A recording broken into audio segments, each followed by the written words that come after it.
우리 함께 나눌 삼위일체에 대한 바른 신앙과 삶 네 번째 시간인데요. 유인물 참고해 주시면 좋겠습니다. 여러분, 우리가 이제 마지막 시간이니까 조금 리뷰를 좀 해보면, 우리가 삼위 하나님 그러면 상당히 교리적인 논쟁의 이슈로만 사실 여길 때가 많고, 성도님들에게 삼위일체에 대한 이야기를 이야기하면 시덥지도 않은 이야기 하느냐 이렇게 할 때가 많습니다. 우리에게 가장 이슈가 될 만한 이야기는 뭐죠? 기도 응답 받는 비결, 신앙생활 때 복 받는 비결, 뭐 이런 식의 이야기들이 우리에게 더 와닿습니다. 전혀 우리와 무관한 얘기는 아니겠지만, 우리의 인생을 두고 평생을 두고 볼 때 우리를 구원하신 하나님을 우리가 바로 아는 것이 우리가 정말 더 든든히 세워져 가는 지혜라고 생각해 본다면, 적어도 우리 신앙의 여정 속에 삼위 하나님에 대한 이해를 바르게 하고 누려가는 게 필요하겠다 싶습니다. 그래서 보통 삼위 하나님에 대한 이야기를 하면 어떻게 세 분이 한 분이시고 어떻게 한 분이 세 분이시냐라는 논쟁적인 이슈가 될 때가 참 많죠. 사실 교리의 역사가 그러하기도 했습니다.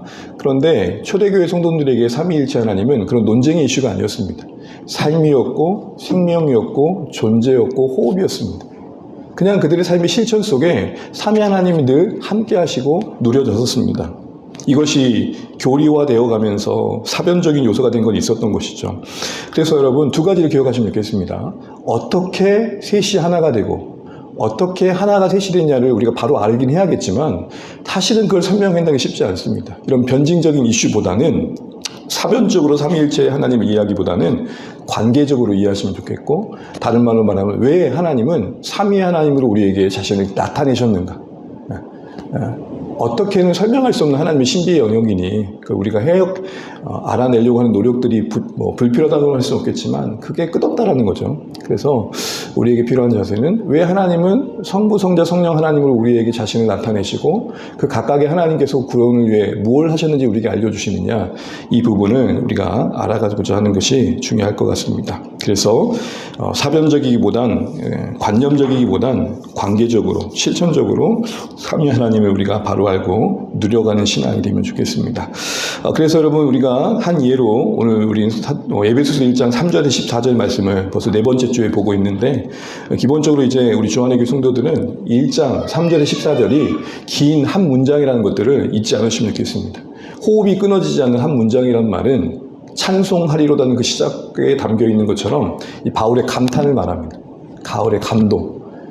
성부 하나님의 뜻하신 그 선택을 생각할 때마다, 이걸 이루시기 위해서 순종하신 예수님의 속량을 생각할 때마다, 그것이 나의 구원이 되도록 일하신 성령님을 생각할 때마다 감동받지 않을 수 없는, 감탄하지 않을 수 없는 그 하나님의 구원의 신비에 대한 깊은 이해가 오늘 찬송하리로다는 말과 함께 긴 한 문장으로 씌워지고 있는 겁니다.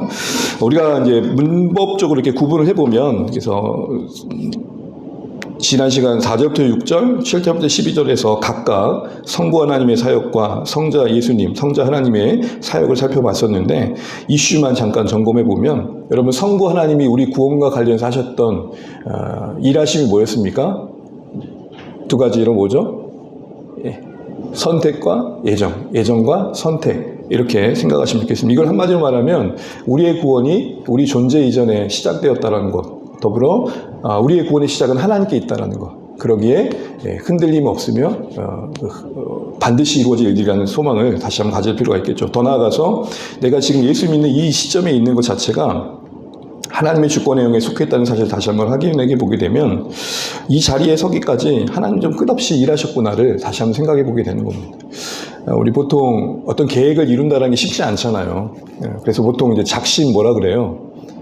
이상하게 그래요. 작심 3일. 여러분, 그래서 수요기도가 3일째 있는 거예요. 우리 주일의 결단이 3일째 잘 흔들리니까. 한번 의문은 안 가져보셨습니까? 왜 화요일도 아니고 목요일도 아니고. 그래서 예전에는 수요기도라고 안 하고 3일 기도회라고 했습니다. 3일 기도회.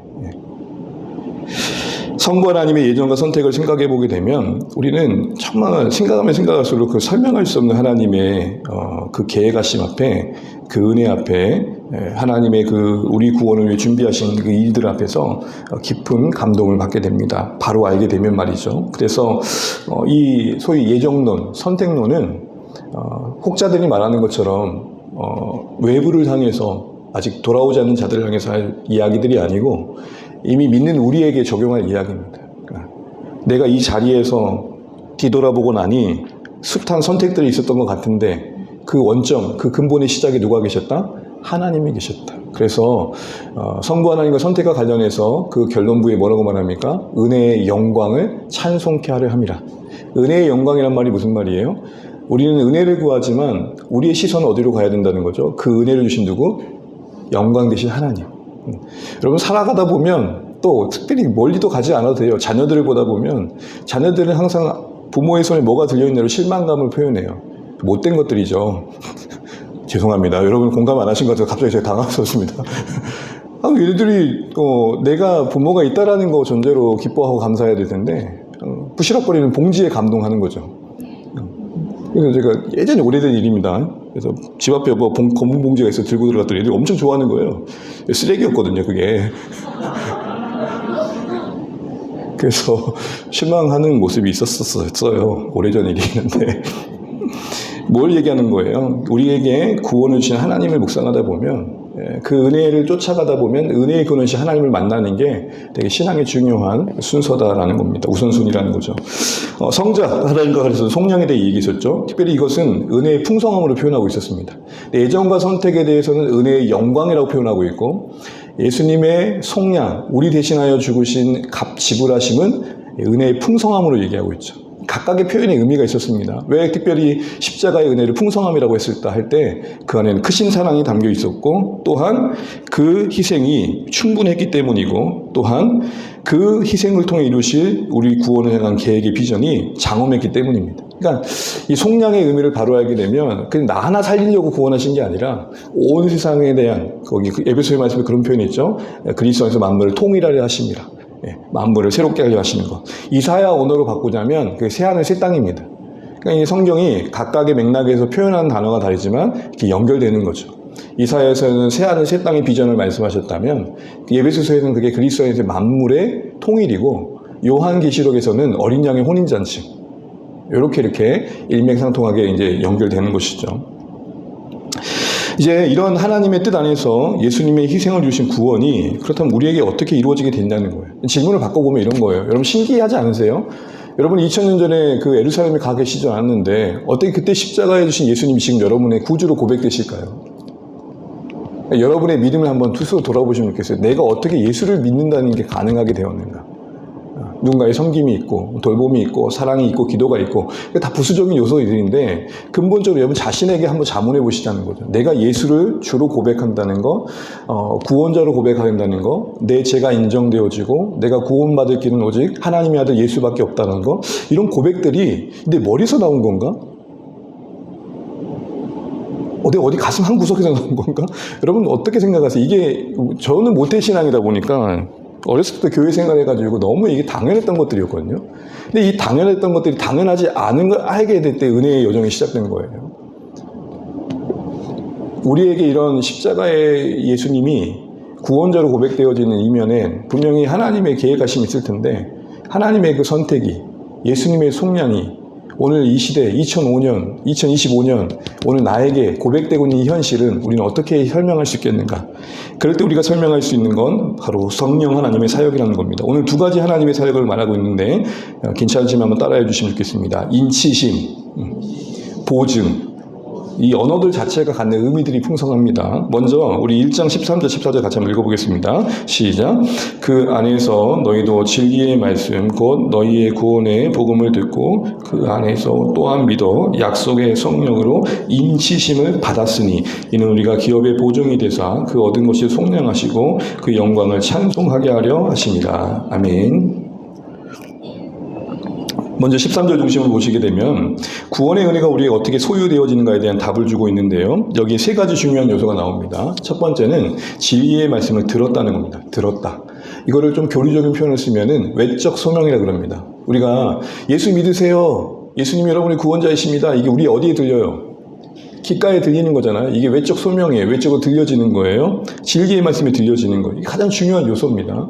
이제 복음이 선명해진 이 시대 속에 하나님께서 구원하신 방법은 뭐냐? 복음과 함께 믿음이 생기게 하시는 거죠.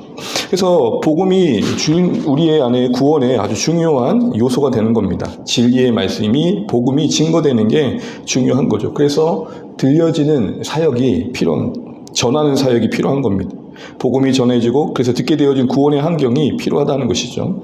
어느 누구든 진리 밖에서 구원을 얻을 수 없다는 걸 우리는 분명히 믿어야 된다는 겁니다. 여러분, 기적이 환경을 바꾸긴 하지만 그 기적이 사람을 바꾸진 못해요. 제가 본 범위 안에서는 그래요. 그 기적의 기회가 돼서 바꿨을 땐 그 기적을 계기로 진리의 말씀에 가까이 갔을 때지 그 기적 자체가 그 인생을 바꾸진 못해요. 항상 하나님이 사람을 바꾸실 때 뭘로 바꾸시냐? 말씀 안에서 자신들을 발견하게 하시는 거예요. 기적은 우리에게 항호감을 줘요. 뭔가 신비로움 속에 익사이팅하게 해요. 여러분, 날마다 문 밖에 열었는데 선물 박스가 쌓였다고 봐요. 하늘의 천사 쿠팡맨이, 해분 쿠팡맨이 와가지고 매일 막히는데 아침에 선물 쌓아놨다고 생각해요. 신앙생활 지루할까요? 근데 하나님 그렇게 하시던가요? 기억을 좀 더듬어 보시면 하나님께서 이스라엘 백성을 광야 여정을 끝내시고 가나안 땅에 들어가자마자 뭘 끊으셨어요? 예? 하늘에서 내렸던 뭘 끊으셨죠? 만나를 끊어버리셨어요. 그러면 그들은 하나님 돌보심이 끝났습니까? 아니요. 이제는 정착한 땅에서 농사 지는 것을 할 수 있는 환경과 여건들을 통해 일하셨던 것이죠. 그러니까 우리는 어떤 기적이 어떤 신비로운 일들이 우리 가운데 계기가 될 수 있겠지만 분명 확신해야 될 것은 사람을 바꾸는 건 진리다. 이 부분을 확신해야죠. 그래서 구원에 있어서 가장 중요한 요소 중에 하나는 뭐냐? 진리의 말씀이 들려지는 거예요. 그럼 여러분, 이 한 가지만 이야기가 넘어갈 텐데 누군가의 구원을 위해서 우리가 할 수 있는 최선은 뭘까요? 그가 계속 진리의 말씀에 가까이 할 수 있도록 도와주는 거죠. 그러니까 진리의 말씀이 환경에 노출될 수 있도록 계속 도와주는 거예요. 가랑비 옷 젖는다고 계속 듣다 보면 그 말씀의 그 어느 한 구절이 그 어떤 말씀이 그 삶의 마음에 깊이 또 도전이 되고 인격적으로 와닿게 되는 거죠. 그래서 우리가 할 수 있는 최선은 뭐냐? 계속해서 말씀의 환경에 노출되도록. 그건 우리 자신에게도 마찬가지입니다. 우리 안에 시작된 구원이 온전해지기 위해서는 여러분 우리의 의지와 각오도 분명히 뒤따른 요소이지만 저 자신도 그래요. 저만 두고 봐도 그래요. 저도 하루 종일 말씀부터 멀어지면 메마른 마음이 돼요. 메마른 마음이 되고 똑같은 상황도 상당히 짜증나게 되고 같은 말인데도 되게 진짜 기분 나쁘게 들리고 그 사람은 정말 생각 없이 하는 말인데 되게 내 안은 복잡하게 다가오기도 하고 왜 그럴까요? 은혜가 필요한 거고 진리의 말씀이 들려지는. 두 번째로는 들려진 말씀이 믿어지는 거예요. 실제적으로 와닿는 거죠. 단순한 지적인 이해가 아니라 인격적인 신뢰가 되는 거예요. 구원과 관련된 얘기를 해보자면 예수님이 나를 위해 죽으시고 부활하신 게 전인격적으로 와닿는 겁니다. 머리로만 동의되는 게 아니라 그게 가슴 아프게 여겨지고 그래서 예수님의 십자가에 그 은혜에 합당하게 살아가야겠다는 의지까지 동원되는 거죠. 근데 여러분 보통 사람들의 반응은 어떻죠? 복음에 대해서 들으면 흔쾌히 예 믿겠습니다 그러던가요? 여러분 보통 가까운 사람에게나 뭐 어렵지만 또 낯선 사람들에게 복음을 전했을 때 다들 반응이 어떻던가요? 예의 바르게 반응하거나 아니면은 적대적으로 반응하거나 그럴 겁니다. 어떤 반응이든 간에 둘 다 본질적으로 뭘까요? 긍정적이든 부정적이든 간에 믿고 싶지 않다라는 거의 표현인 거예요. 그게 더 가까운 본질의 내용입니다. 왜 그럴까요? 대놓고 거부하는 사람은 그게 크게 와닿아요. 아, 저 사람 진짜 믿고 싶지 않은가 보다. 그런데 이렇게 표현하는 분도 조금도 계시죠. 아, 참 좋고 좋은데 믿고 싶은데 잘 안 다네요. 그러니까 말은 그렇게 하는 거지만 사실은 이면의 근본 상태는 믿고 싶지 않다라는 거예요. 왜 그럴까요? 그게 정직한 표현이에요. 왜냐하면 타락한 인간의 본성상 그 자신을 중심에 두고 여러분 제 또 다른 말은 뭐냐면 밀어내는 거예요. 여러분 애들이 죄인인 걸 제가 어디서 확인하냐면 지가 떡하니 장난감에 암치잖아요. 옆에 마음에 안 드는 애들은 어떻게 해요? 밀어내요. 밀어내. 죄의 특징이 뭐냐? 나를 중심에 두고 그 밖의 것들은 다 뭐 해요? 밀어내는 거예요. 밀어내. 그게 죄예요. 그게 죄. 하나님을 밀어내고 나에게 도움을 주고 사람들 막 밀어내고 내가 중심이 되는 거 방해하는 모든 걸 다 밀어내는 거예요. 좀 예의를 갖춰 밀어내는 거지 사실은 근본적으로는 자신의 주인됨을 포기하지 않은 상태가 그 마음에 있기 때문입니다. 제 안에 있는 인간은 마치 시체와 같아서 사실 스스로 하나님을 찾을 수 없는 절망에 있기 때문에 어느 누구도 그 표현에 예의가 있다 하더라도 근본 상태는 하나님을 찾을 수 없는 상태라는 거죠. 에베소 2장 1절 볼까요? 우리 파란색만 읽어볼게요. 시작. 죽었던 너희. 이전에 예수 믿기 전의 상태가 뭐래요 우리가? 죽었다는 건 뭐예요? 영적인 표현이긴 하지만 죽었다는 건 뭐예요? 그 어떤 반응도 스스로 할 수 없었다는 거. 죽은 시체 위에 무거운 무게가 느껴지는 물건을 올려두면 느낄까요? 안 느낄까요? 시체 위에 무거운 걸 올리면 시체가 갑자기 아우 야 무겁다 이럴까요? 전혀 그렇지 않죠. 로마서 10장 10절에서 13절 보면 그래서 우리 파란색을 읽어볼까요? 시작. 하나님을 찾는 자도 없고 하나도 없도다. 이렇게 이야기하고 계시는 겁니다. 뒤집어 보면 그럼 그렇게 들려진 외적 성명이 마음으로 믿어지는 것, 그럼 무엇 때문에 가능한가 할 때 세 번째 요소가 나오는데 바로 약속의 성령의 인치심, 다른 말로 하면 내적 소명, 부르심 때문입니다. 그러니까 외적 소명은 귓가에 들려지는 거라면 내적 소명, 부르심은 우리 마음 깊이 들려지는 거예요. 마음의 울림이 되는 겁니다. 13절 보시면 여러분 아까 보셨지만 같은 시제에 같은 동시적인 사건으로 어떤 게 언급됩니까? 들음, 믿음, 성령의 인치심. 요 세 가지가 함께 언급되고 있어요.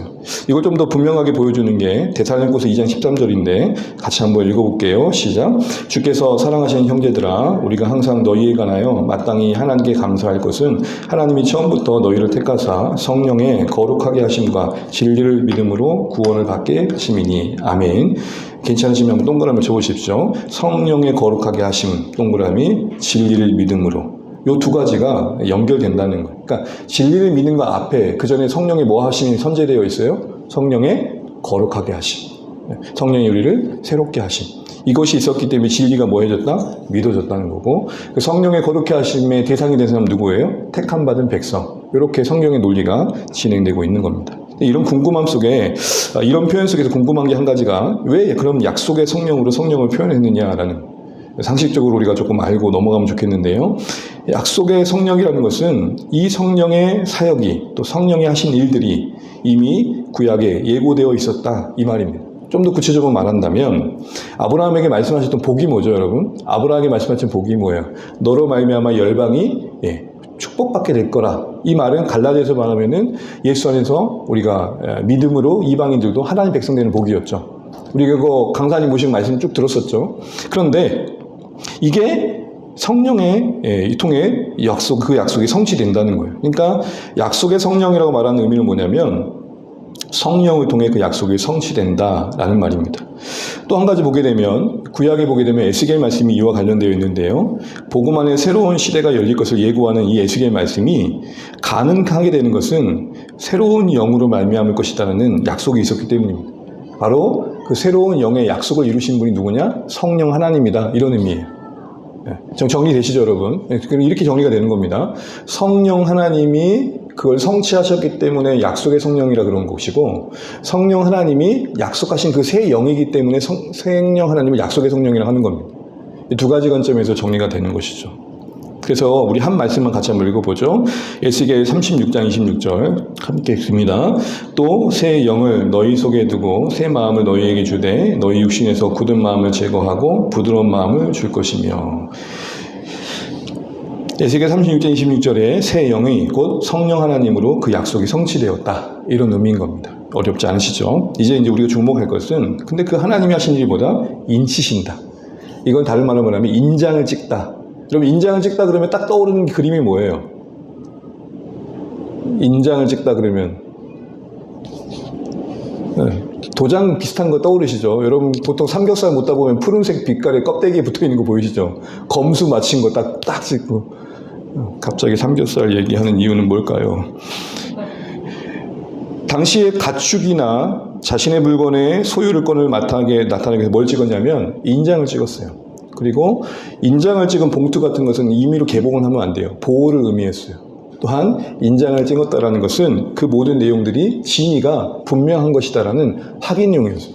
이런 맥락에서 보면 왜 성령님을 인치신다는 표현을 했는지 아시겠죠? 여기 안에 각각의 경우가 다 성령 하나님이 우리를 구원하시는 것과 관련되어 있는 거예요. 한번 보세요, 여러분. 창세전부터 우리 존재 전부터 계획된 하나님의 구원의 그 계획과 선택하심이 예수 안에서 우리의 것이 되고 성령 안에서 우리에게 적용되는 거예요. 성령께서 그때 하셨던 게 뭐냐? 인치시는 거예요.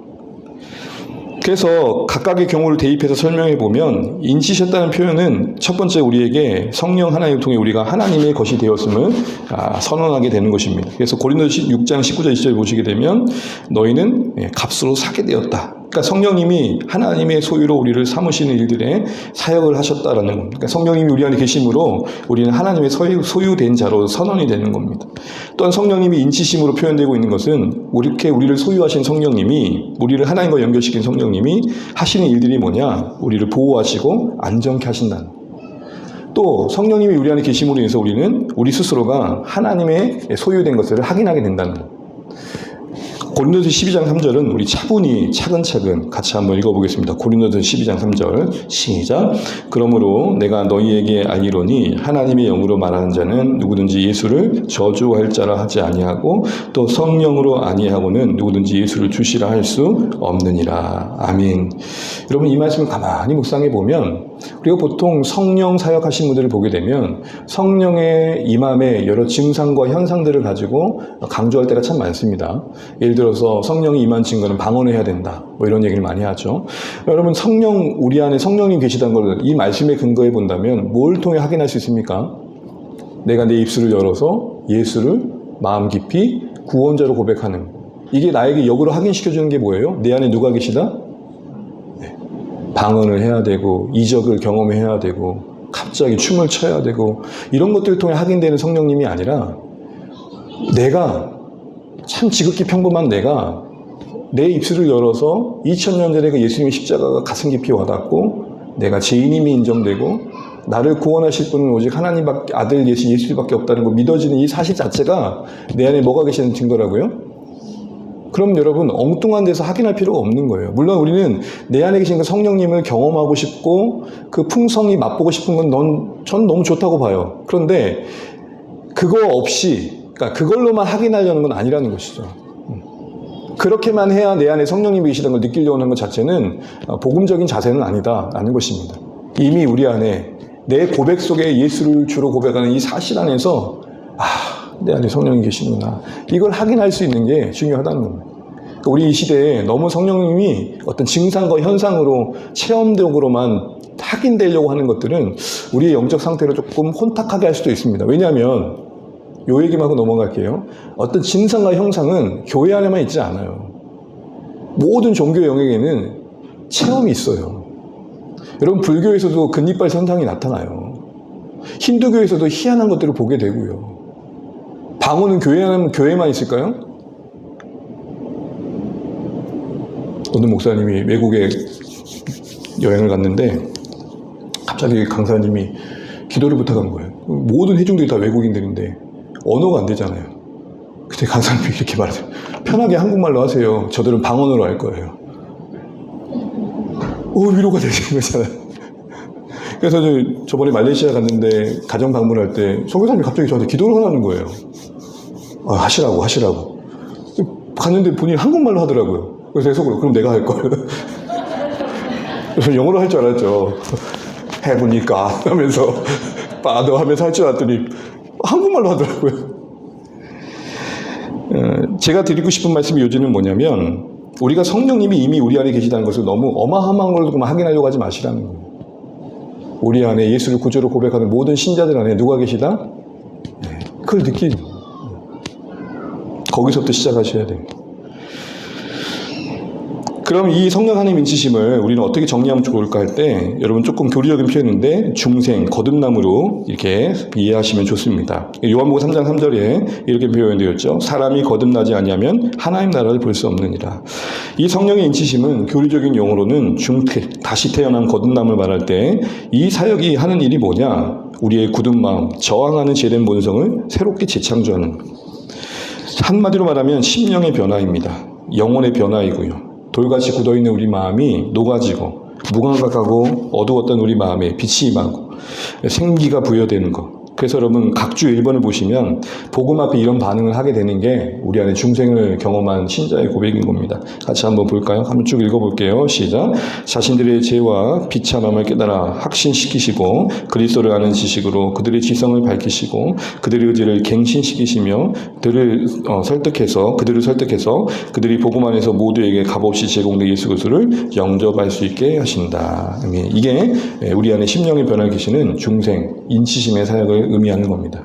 두 번째로 이것과 관련해서 알아야 될 것은 이 사역은 하나님의 주권적인 행사이고 일반적인 일이라는 겁니다. 무슨 말이냐? 하나님께서 주관해 가신 일이라는 것이죠. 우리의 협력과 동의를 구하는 게 아니라는 겁니다. 제가 왜 이 이야기를 드리냐면 간혹 어떤 분들은 우리의 믿음 여부에 따라서 하나님의 구원이 임하기도 하고 그렇지 않다고 말하는 분들이 계십니다. 반은 맞고 반은 틀려요. 만약에 그들의 말대로라면 우리가 믿지 않으면 하나님 우리를 구원하지 못하시는 겁니까? 그런 하나님이 무슨 전능하신 하나님입니까? 바꿔 말해서 우리가 끝없이 저항한다 할지라도 하나님이 저 영혼을 선택하시고 그 구원의 계획 안에 있는 인생이라면 반드시 그 저항은 꺾일 것이다. 근데 간혹 이 일반적이다, 주권적이라는 말을 뭘로 이해하냐면 마음대로로 이해해요. 이게 우리의 죄성이에요. 여러분, 하나님이 주권자이시다는 게 우리에게는 어떻게 와닿아요? 우리 형편이 못마땅할수록 하나님 마음대로 하신다 이 말이죠. 이렇게 되는 거예요. 근데 하나님이 주권자이시다는 말의 본인은 뭐예요? 마음대로 한 말이 아니라 전적으로 하나님께 달렸다. 여러분, 주권자이신 하나님 들으면 그래 하나님 마음대로 하신다 이 말이죠. 이거 우리 꼬인 심령이에요. 진짜 의미는 뭐라고요? 모든 게 누구에게 달렸다? 하나님께 달렸다. 이게 건강한 이해입니다. 육체의 욕심을 따라서 진노의 자녀였어요. 하나님이 기쁘시게 할 것을 스스로 만들 수 없던 인생이에요. 그런데 그랬던 우리가 십자가의 복음 앞에 합당한 믿음을 보일 수 있었다는 것은 바로 성령님이 일방적으로 주권적으로 우리 안에 일하신 결과예요. 사실은 그런 의미에서 구원에 있어서 우리는 어떤 기여도 한 자들이 아니라는 것이죠. 비유컨대 우리는 죽은 시체와 같았습니다. 어떤 것에도 반응을 스스로 할 수 없었다고요. 인간은 그러기에 구원을 받는 데 있어서 중생을 경험하기 전까지는, 성령의 인치심을 경험하기 전까지는 철저히 수동적이에요. 그런 우리이기에 믿는다고 고백을 할 때는 그 누구도 자각할 수 없는 것이죠. 여러분 이해되시죠? 그래서 각주 2번을 보시게 되면 만일 누군가 그리스도를 거부한다면 그는 그 자신의 원래의 본성을 따라 거부하는 것이고, 만일 누군가가 예수님을 믿겠습니다 라고 한다면 성령님이 인치신 변화된 심령의 반응인 거예요. 그래서 어느 작가는 이런 표현을 썼습니다. 지옥으로 가는 사람들은 자신만을 원망할 수밖에 없으며 천국에 가는 사람들은 예수 그리스도만을 찬양할 수밖에 없는 것이다. 우리가 어떤 인생 가운데 있었을 때에 어떤 존재였을 때에 복음이 임했는지를 생각해 본다면 더욱 그렇다는 거죠. 쉽게 이 그림을 보시게 되면 여러분 대표적인 하나의 사건인데, 죽은 나사로, 여러분 요한복음 11장에 나온 사건인데 한번 여러분 상식적으로 너무 잘 알고 있는 이야기니까 한번 들어보십시오. 여러분 예수님이 친구 나사로가 죽었다는 소식을 듣고도 며칠 뒤에 가셨죠? 하루, 이틀, 3일, 며칠째 가셨어요? 나흘째 가셨죠? 이런 질문이 드는 거예요. 왜 3일 뒤에 나흘에 가셨을까요? 보통 여러분 저도 들었던 얘기인데 3일 장치, 여러분 우리나라는 며칠 장례하죠? 옛날에 며칠 장례했을까요? 왜 그런지 아세요 여러분? 간혹 3일째 살아난 분들이 계셨어요. 그러니까 5일까지 가야 진짜 죽은 거예요. 그러니까 나흘 가셨다는 말이 무슨 말이에요? 완전히 죽을 때. 그래서 여러분 예수님 가셨을 때 돌무덤에 무슨 냄새가 났어요? 썩은 내가 났단 말이에요. 그러니까 진짜 죽을 때까지 기다렸다. 이 표현이 좀 웃긴데, 그러니까 진짜 완전히 죽은 상태까지는 상황을 기다리신 거죠. 근데 그때 가가지고 나사로야 나오라 할 때 나사로가 이렇게 희 감긴 모습으로 나왔을 때 주님이시군요 하고 알아먹고 나왔습니까? 생각을 상식적으로 한번 해보시죠. 나사로가 이미 실제로 썩어 죽었어요. 그러면 예수님의 말씀이 나사로야 한번 나와서 나하고 만날래? 라는 말을 듣고 나온 거예요? 아니면 뭐라고 하셨을 때 나사로가 나왔을까요? 그러니까 쉽게 말하면 나사로야 나오라는 말씀이 들리기 전에 나사로 안에 어떤 변화가 있었을까요? 죽었던 시체가 생명을 얻어야 나사로야 나오라는 말이 들렸겠죠. 그러니까 가장 먼저 나사로야 나오라 이전에 선제되었던 사건은 뭐예요? 예수님의 주권 가운데 나사가 먼저 살아난 게 먼저였다는 거예요. 그러니까 중생하고 거듭나고 다시 살아나는 것이 선제되는 것이 우리 안에 똑같이 적용되는 내용이 바로 그런 내용인 거예요. 그러니까 살려주는 사건이 먼저 있었기 때문에 뭐 할 수 있었다? 반응할 수 있었다. 우리가 믿음으로 십자가 앞에 반응한다는 것은 내가 조금 고상해져가지고 인생의 고난을 겪다 보니까 사람 생각이 깊어져가지고 그래서 예수 믿게 된 게 아니라는 거예요. 여러분 그 똑똑하시다는 이 도월 선생님 여러 명에서 제가 존경을 하긴 하지만요, 신앙 안에 들어오면 조금 답답할 때가 있어요. 이분이 하면서 도월 보고 책에서 예수님은 이상하게 갈기가 찢을 때마다 성질이 나긴 해요. 그분의 어떤 학적 업적을 준 문제를 무시한다는 게 아니라 꼭 이분은 예수님 얘기만 하면 이상하게 이렇게 격화시키더라고요. 근데 어쨌든 그분의 그 탁월한 지식 속에서도 예수님이 구원자로서 반응할 수 없었던 이유는 뭐예요? 그 영역은 그 어떤 지식의 영역도 얼마나 인생이 심각이 깊으냐의 영역도 아니에요. 궁구하고 탐구해서 예수 믿게 되는 게 아니라 우리 안에 뭐가 역사하실 때? 성령님이 역사하실 때 반응할 수 있게 되는, 이걸 분명히 해야 된다는 겁니다. 우리의 선택과 협력과 무관하다는 것을 아셔야 됩니다. 이걸 그래서 은혜라고 말하는 거. 이걸 또 여러분 요거는 좀 상식적으로 아시면 좋겠는데 뭐라고 말하냐? 한번 따라해 주시죠. 불가항력적 은혜. 시작. 불가항력적 은혜. 이 말을 하니까 꼭 장로교의 이 개혁교리에 시비를 거는 분들이 이렇게 말해요. 아, 그러니까 그런 말이구나. 하나님께서는 나는 진짜 하고 싶지 않은데 강요해가지고 앞으로 끌고 갔다 이 말이지. 불가항력적으로 하게 하셨다 이 말이지. 아, 그 말이 아니고 고집스러운 우리 마음을 꺾으셨다라는 거예요. 내 고집스러운 마음이 하나님이 침토시키시는 복음을 거부할 수 없을 만큼 하나님은 나를 완전히 뒤집어 바꿔놓으셨다라는 거예요. 더 나아가 기꺼운 마음을 만드셔서 결국 기꺼이 그리스도께 나오도록 은혜로운 심령으로 바꿔내셨다라는 거예요. 하나님의 승리를 표현하는 게 뭐냐? 저항할 수 없는 불가항력적 은혜. 그러니까 이걸 생각해보면 나는 끝없이 밀어냈던 하나님이 그 모든 밀어냄을 거부하는 것들을 무시하고 뚫고 오셔가지고 나를 바꿔내고 마셨다라는 거예요.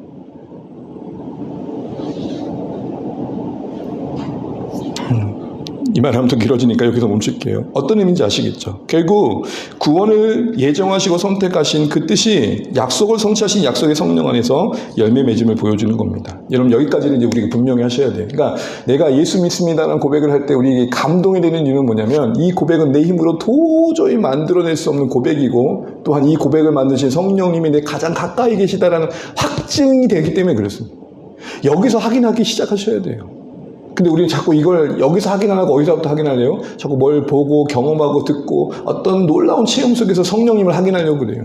꼭 이빨이 금이빨로 바뀌어야 성령님이 계시는 겁니까? 아니요. 죄인이었던 내가, 시체와 같았던 내가, 스스로 예수를 주로 고백할 수 없었던 내가 예수 그리스도를 구주로 고백하는 이 고백 한마디, 이 입술의 한마디에 우리는 무너질 수 있는 심령이 되어야 되는 거예요. 내가 만들 수 없는 고백이 내 입에서 나오는 것 때문에 우리는 성령님이 내 안에 계시다는 것을 믿을 수 있어야 되는 거예요. 그런데 여러분, 이런 성령님이 계신 우리의 현실을 생각해 보면 구원의 현실이 또 만만치 않은 게 우리 안에 여러 유혹으로 갈등으로 넘어지고 죄와의 싸움이 힘겹게 이루어지고 있어요. 그 과정에서 우리는 우리의 약함과 함께 악함을 봐요. 그래서 만족스러운 신자의 현실들을 사는 사람들이 많이 못 봤어요. 가끔 물어봐요. 지금 이렇게 죽어도 송구할 수 있겠어요? 그러면은 분명한 이해가 없는 분들, 자신이 없어요. 그러니까 제가 만났던 대부분의 성도님들 그래요. 자신이 없다 그래요. 여러분 한번 물어볼게요. 여러분 천국은 자신감으로 가는 겁니까? 내가 자신이 있을수록 천국은 더 가까운 겁니까? 아닌데도 우리는 그렇게 생각하는 이유가 뭐죠? 우리의 구원받음의 현실이 내가 정말 신자가 맞는가라는 질문을 던질 수밖에 없는 초라함이 너무 많아요. 내 내면의 세계가 그렇고 내 인생이 그래요. 정말 예수 믿는 신자라면 이렇게까지 내가 해야 되는가? 진짜 부끄러운 얘기 좀 할게요. 군대에 있을 때 여러분 가장 생명처럼 여겨지는 게 뭘까요? 초코파이. 이걸 당장에 먹지 않고 극치의 맛을 느끼기 위해서 어떻게 하느냐? 건빵 주머니에 넣어놔요. 두 가지 효과예요. 있는 걸 깜빡해요. 근데 발견의 기쁨이 있어. 와, 여기 초코파이가 있었네 하고 먹는 그 기쁨. 그러니까 발견의 기쁨, 먹는 기쁨을 누리는 거예요. 또 어느 날 있었는데 야외 훈련을 봤는데 동기가 배고프다 그러는 거예요. 그래? 먹을 거 없는데 있어. 느꼈어 나는. 꺼냈을까 안 꺼냈을까요? 제가 죄인이에요. 여러분 군대 가보면 모든 기본적인 욕구가 다 차단되잖아요. 그 단계 진짜 5만 원짜리 부피가 비교도 안 돼요, 여러분. 그거 나눠줬으면 좋았을 텐데 그 공짜 혼자 먹어온다고 화장실 가가지고 먹고. 뭘 말씀드린 거예요? 구원받은 우리 현실이 초라해요. 진전이 없는 하루하루예요. 이러다 천국 가는 게 부끄러워요. 밖으로는 세속의 물결이 우리를 유혹해요. 사실 우리와 직접적인 일이 아닐 수 있지만 어떤 성도들은 핍박과 박해의 폭풍 속에 살아가요. 각주봐서 3부를 보시게 되면 오픈도어 선교회에 항상 이 선교 박해 지수가 나오는데 1년 기준으로 5,000명 가까운 분들이 여전히 신자들이 생명을 잃고 있어요. 하루 평균 12명에서 13명이 오늘도 13명의 신자가 하나님 나라 갔다고요. 13명의 신자들이 하나님 나라 갔다고요. 이런 현실 속에서 우리가 천국을 갈 수 있을까? 이런 생각을 하게 될 때가 언제겠어요. 그런 박해 현실에서 예수 부인하면 살려준다고 할 때, 살기 위해 예수님을 부인했을 때 그럼 그들의 믿음이 정말 천국까지 못하는 믿음인가요? 복잡한 생각이 드는 거죠. 이때 우리가 분명히 할 고백이 하나 있는데요. 요한복음 6장 39절을 같이 한번 읽어보겠습니다. 시작. 나를 보내신 이의 뜻은 내게 주신 자 중에서 내가 하나라도 잃어버리지 아니하고 마지막 날에 다시 살리는 이것이니라. 아멘. 우리는 놓칠 수 있어요. 우리는 우리 자신도 놓을 수 있어요.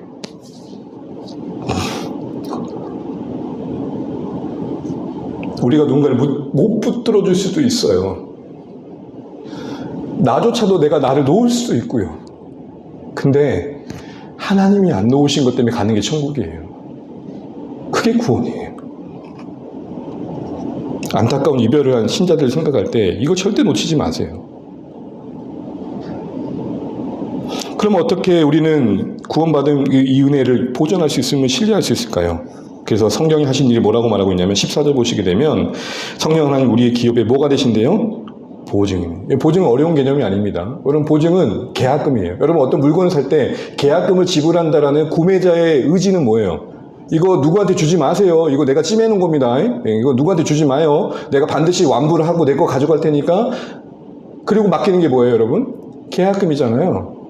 이 보증의 개념에 왜 성령 하나님의 구원의 사역을 우리에게 말하고 있는 것일까요? 이처럼 우리를 기업 삼으신, 우리를 하나님의 자녀 백성 삼으신 하나님의 이 성령 안에서의 사역을 보증으로 묶어내고 있는 이유는 뭐냐면 아까 구매자가 물건에 대한 보증을 지불함으로 물건과 구매자 사이에 묶임이 있고 판매자와 구매자 사이에 약속이 형성되는 것처럼 성부 하나님께서 예수 안에서 우리를 성령의 능력으로 묶어서 반드시 기필코 기업 삼겠다는 약속을 이루시겠다는 선언이 이 보증의 개념에 담겨 있는 거예요. 그러니까 다 잊어버려도 이런 말이에요. 보증이란 말은 뭐냐?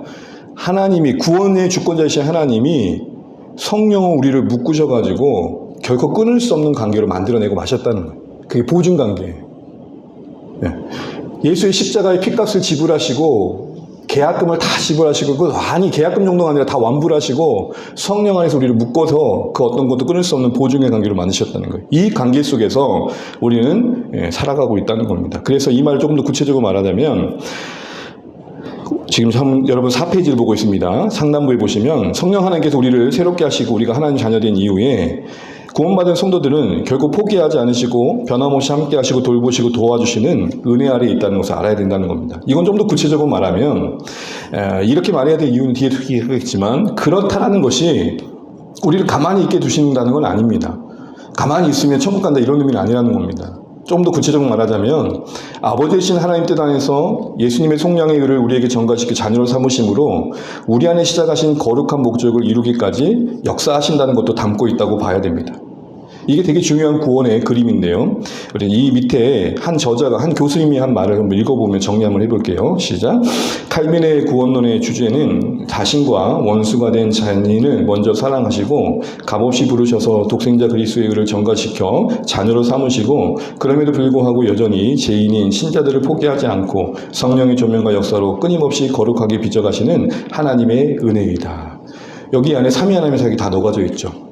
끝까지 구원받은 이후에도 죄에 넘어지는 우리를 포기하지 않고 성령의 조명은 말씀과 함께 하시는 사역이죠. 말씀을 비추셔서 말씀으로 격려하셔서 말씀으로 도우셔서 끊임없이 그 순례의 여정을 가도록 도우시는 은혜가 바로 성령 하나님의 보증에 담겨 있더라는 것입니다.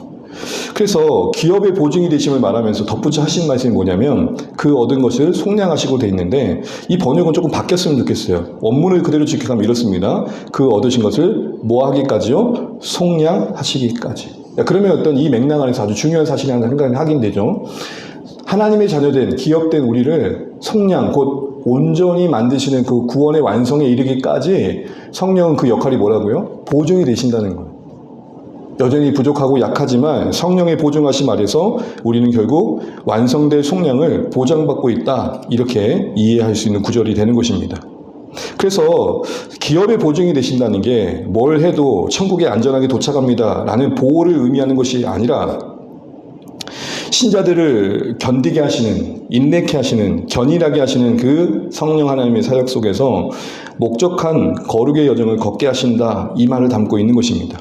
그러니까 신앙의 현실에서 겪는 여러 절망의 현실 속에서도 우리가 체념하지 않고 약속의 성령으로 불려지는 성령 하나님을 의지하는 가운데 적극적인 신자의 책임을 다하는 삶을 살도록 도우신다라는 겁니다. 왜 이런 이해가 중요하냐면, 여러분 저를 한번 잘 봐주세요. 이 장로교의 이 개혁교리의 이 부분이 욕을 먹는 것 중에 하나는 뭐냐면, 한 번 얻은 구원은 그렇다면 잃어버리지 않는다는 말이냐. 맞죠? 맞는 말이죠. 근데 그렇게 따지면 뭘 해도 용서받고 뭔 짓을 해도 천국 간다 이 말이냐, 이렇게 비방을 받는 거예요. 근데 여러분, 우리가 말하는 구원을 잃어버리지 않는다 이 말은 우리 가만히 있고 마치 표류하는 배처럼 어디로 갈지 모르고 계속 표류만 하다가 항구에 도착한다 이런 말이 아니에요. 표류하는 배를 고치고 엔진을 다시 다시고 해서 제대로 된 방향을 가도록 끝없이 간섭하시는 성령님의 사역의 대상이 되고 있다는 의미예요. 그러니까 그 안에는 가만히 있다가 천국 간다는 개념이 있는 게 아니라, 구원을 잃어버린 바 되지 않는다는 것은 성령님이 그 가정 속에 우리 끊임없이 거룩의 여정을 걷도록 도우신다, 이런 의미를 담고 있는 것입니다. 그래서 에베소 4장 30절에 이걸 분명히 보여주고 있습니다. 같이 한번 읽어볼게요. 시작. 하나님의 성령을 근심하게 하지 말라. 그 안에서 너희가 구원 얻는 날까지 인치심을 받았느니라. 아멘. 이 말씀을 가슴 깊이 새기시면 좋겠습니다. 앞서 에베소 1장 14절과 맞물려서 우리가 결국 그렇구나, 성령이 보증이 되셔서 구원의 날까지 이른다는 것은 내가 가만히 있어도, 나는 아무것도 안 해도 그냥 뭔 짓을 해도 천국 간다 이 말이 아니고, 성령께서 나를 소유하신 뒤에는 나를 가만히 두지 않으신다는 거예요. 그 이루는 천국에 합당하도록 끝없이 빚어가신다는 거예요. 그걸 포기하지 않으신다가 구원을 잃지 않는다의 교리의 핵심입니다. 아시겠죠, 여러분? 그러니까 나를 포기하지 않으시니까 난 뭔 짓을 해도 천국 간다 이런 의미가 아니고, 목적하신 거룩을 이루는 데서 하나님의 포기가 없다는 거예요. 그럼 여러분, 이걸 안다면 우리는 우리의 넘어짐 앞에 쉽게 포기하면 될까요? 그러면 안 된다는 거예요. 그게 성령님이 근심하게 하는 거래요.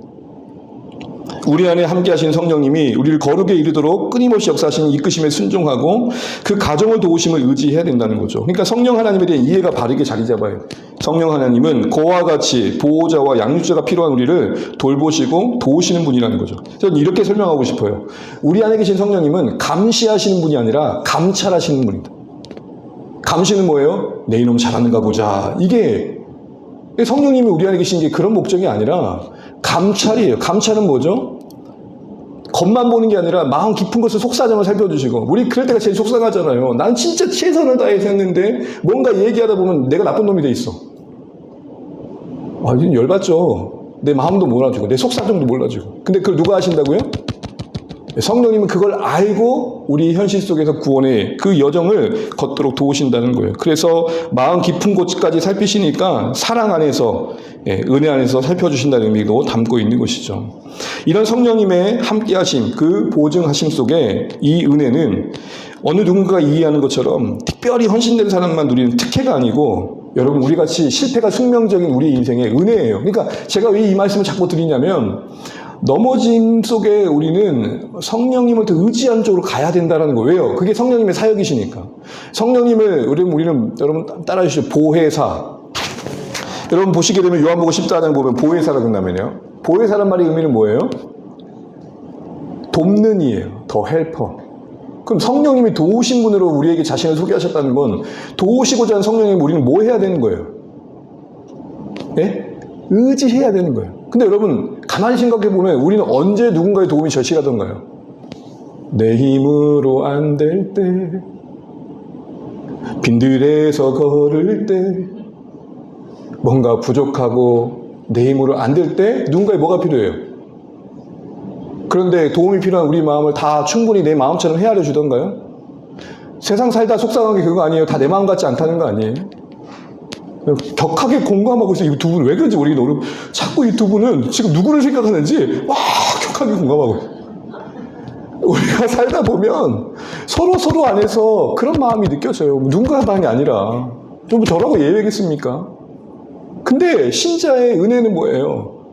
실패가 숙명적인 그때 우리는 짜증을 내게 되고 분을 내게 되고, 아이씨 몰라 알아서들 해, 모든 걸 놓고 싶을 때, 그때 우리를 다시 살게 하신 분이 누구라고요? 성령님이라고요. 제가 요즘 많이 하는 게 뭔지 아세요? 심장이 쪼여들 때가 있어요. 그때마다 성령님 도와주세요. 이해도 안 되고 이렇게까지 되었어야 된다는 생각도 들지만 성령님 도와주세요. 내 속사정 구석구석 아시는 성령님, 이 순간 내가 평화의 마음 잃지 않도록 도와주세요. 성령님을 의지하라고 지금 말하고 계시는 거예요. 그게 성령님을 근심케 하지 않는 거라고요. 왜 그래야 돼요? 로마서 8장 26절 읽어볼게요. 시작. 이와 같이 성령도 우리 연약함을 뭐 하시나니? 어느 정도로 도우신가 볼까요? 모든 성령이 말할 수는 뭐라고요? 탄식으로. 만약에 나보다 나를 더 아파하는 마음으로 누군가가 나를 걱정해주고 도와준다면 얼마나 위로가 될까요? 없다고 말하지 마시고 성령님이 그런 분이라는 거예요. 네, 정리를 할게요. 이런 분에서 한 번 얻은 구원은 빼앗기지 않는다, 영원하다는 것은 자칫 오해하면은 비방거리가 될 수 있어요. 아, 한 번 얻은 구원은 뺏기지 않는다. 교리적으로만 이해하면 그러니까 나는 어떻게든 천국 간다 이 말이네. 아니라니까요. 한 번 얻은 구원은 빼앗기지 않는다는 말의 핵심은 뭐냐면 구원의 목적하신 하나님의 목적을 이루도록 성령님은 포기하지 않으신다는 거예요. 그러기에 뭘 해도 구원받는다는 이런 이해, 비판의 요소는 왜곡된 견해이고 우리가 말하는 것도 아닙니다. 성령의 인치심, 보증되심 안에서 우리 구원이 안전하다는 것은 끊임없이 성령님이 우리를 돌보고 살피고 양육하시고 붙들어 주셔서 그 은혜 안에서 우리가 믿음으로 반응할 때 그 구원은 안전함을 보여주고 있다라고 말하는 거예요. 그러니까 어쩌면 우리가 성령의 보증하심 안에 저 순례 여정을 걷고 있다는 증거는 뭐냐면 갈등이 많은 거예요. 역으로 말하면 고민이 많아지셔야 돼요. 이런 고민 하잖아요. 여러분 이 고민을 하고 있다면 여러분 성령 안에 계시는 반증일 수 있어요. 이럴 때가 있으시죠 여러분. 내가 그렇게 말하면 안 됐었는데 아이고 이 주둥아리 이거 아이고 왜 그러세요? 저는 그런 분들을 봤어요. 뭐 왜? 내 입 가지고 내가 얘기하는데 뭔 상관이야? 그런 분들도 봤어요. 근데 왜 우리는 그게 고민이 되죠? 하나님께 합당치 않다라는 내면에 거룩의 성품과의 충돌이 일어난 거예요. 그걸 누가 지금 깨우시는 거예요? 성령님이 일하시는 거예요. 아, 그러니까 내 안에 계시는 거예요. 그러면 그 다음이 중요해요. 그때 여러분 어떻게 해야 돼요? 하나님 저는 자격이 없어요. 이게 아니고 하나님 알게 해주셔서 고맙습니다. 내가 이런 인간인 거 보여주셔서 고맙습니다. 그러니까 더 하나님 의지할게요. 그러니까 내 말하기 전에 하나님 더 의지할게요. 그러니까 내가 헌신하기 전에 더 기도할게요. 이게 건강한 성령님과 동행하는 신앙의 여정이라는 겁니다. 이게 삼위 하나님의 사역 속에 우리 구원이 펼쳐져 가는 모습이라는 겁니다. 왜 그래야 됩니까? 우리 약해 실패할 경우가 많지만 우리 향하신 거룩의 목적을 이루시는 하나님의 의지와 사랑에는 실패가 없다는 거예요. 그게 보증의 의미예요. 역설적인데 오히려 우리의 약함을 사용하세요. 우리 약함이 하나님의 손길 안에서 거룩하게 하는 순환이 된다는 거 여러분 아십니까? 가만히 생각해보면 저 자신을 두고 보면 제가 언제 겸손해지고 진실해지고 절실해졌는가? 넘어져 봤을 때. 내 뜻대로 안 될 때. 내 초라함이 보일 때 더 기도하게 돼요. 사실 진짜요.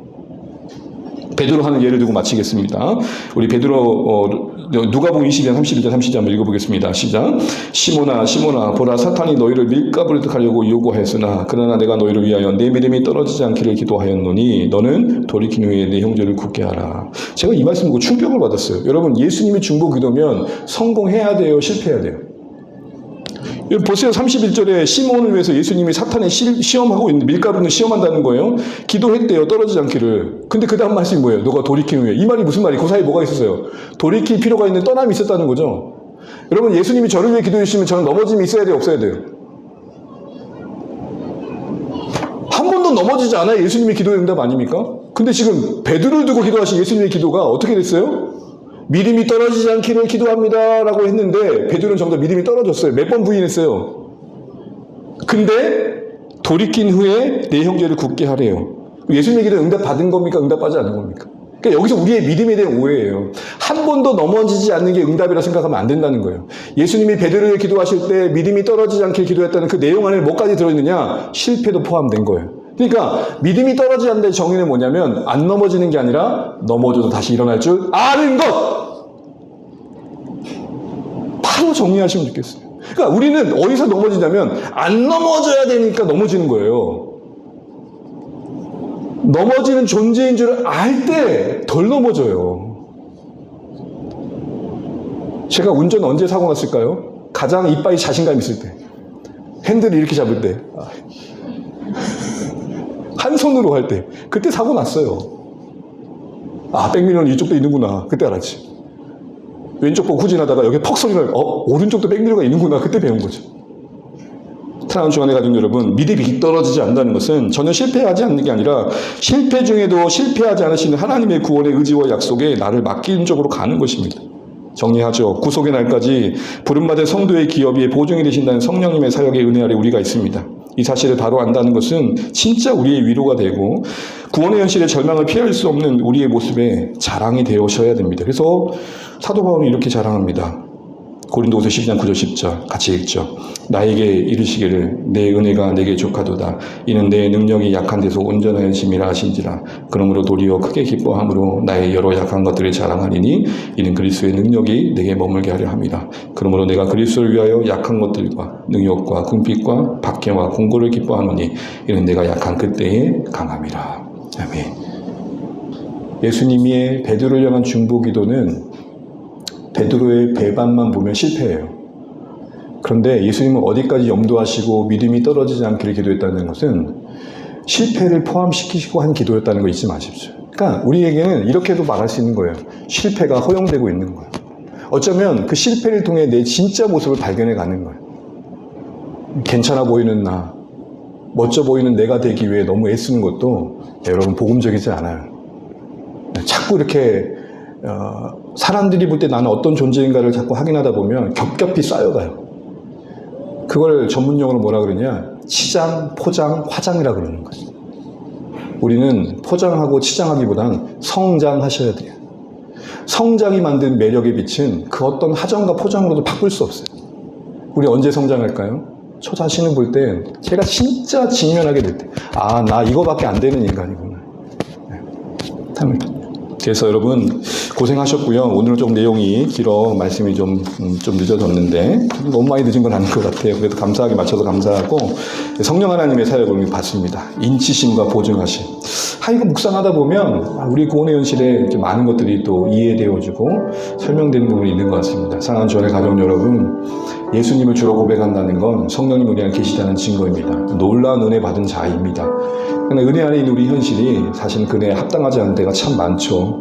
우리 모두가 그렇습니다. 약하기 때문입니다. 그런데 이 약함이 성령님의 은혜 안에서 잘 다스려지지 않으면 악함이 됩니다. 약함이 악함이 되는 게 문제지 약함 자체는 문제가 아닙니다. 그 약함 때문에 강함 대신 하나님께로 간다면 그게 은혜이겠죠. 그런 하나님의 섭리 아래 우리가 있는 줄 알고, 아, 그렇구나. 내 구원받은 현실에 여전히 못난 내 인격과 삶을 보는 것은 은혜이구나. 그걸 다시 한번 새롭게 보시면서 믿음이 떨어지지 않는다는 것은 실패가 없는 게 아니라 못난 모습 앞에 하나님을 볼 줄 아는 겁니다. 아, 이런 나를 구원하셔서 감사하고 이런 내가 하나님 의지하지 않으면 안 되겠구나. 기도하는 쪽으로 가야겠구나. 이런 마음 품는 게 믿음이 떨어지지 않는 겁니다. 다시 한번 이거 기억하시면서 오늘 주신 말씀 안에서 마음들 다시 한번 새기면서 기도하시면 좋겠습니다. 잠시만 한 1, 2분만 우리의 고백으로 기도드리고 제가 마치겠습니다.